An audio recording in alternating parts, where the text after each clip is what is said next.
आज दिन 3टा बेले आसब +2 पिलामानकर रिजल्ट विधिबद्ध भाव में घोषणा कर उच्च माध्यमिक शिक्षा परिषद ओडिशा। तेणु किपरि तुम रिजल्ट बाहर गोटे सेकेंड मध्यम तुम रिजल्ट तुम चेक कर से विषय में वीडियो में डिटेल्स आलोचना करवा। तेणु वीडियो को निहाती शेष पर्यटन देखूँ और चैनल को जब प्रथम थर आसता तेज चैनल को निहाती सब्सक्राइब करके पाखे बेल आइकन को प्रेस कर दिंतु।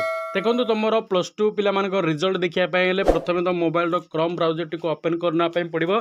ओपन कलापर से टाइप करार अच्छे आपण मानक ओडिशा रिजल्ट .nic.in क्लिक कलापर देखो नूतन पेज खुलीज। खुलगला देखिए आप गोटे ऑप्शन थी Odisha board and university result 2024 तापर क्लिक करनी।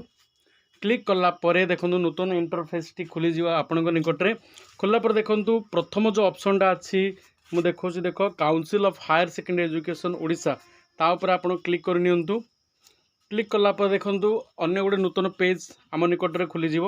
देखो नूतन पेज टी खुलीगला जो कि 4टी ऑप्शन आपण मानक देखब जे CHEC +2 commerce vocational regular exam +2 तुम एग्जाम हूँ आर्ट्स साइंस एवं तुम टाइम जो तुम जो स्ट्रीम होती जदि आर्ट्स होता आर्ट्स उपर क्लिक कर साइंस होता साइंस उपर क्लिक कर जदि कॉमर्स वोकेशनल होता प्रथम ऑप्शन उपर क्लिक कर क्लिक करके आपणकर जो एडमिट कार्ड रे रोल नंबर और रजिस्ट्रेशन नंबर अच्छी ताकू देकी आप सर्च करेंगे ताले गोटे सेकेंड भितर आपणकर रिजल्ट पाइपर।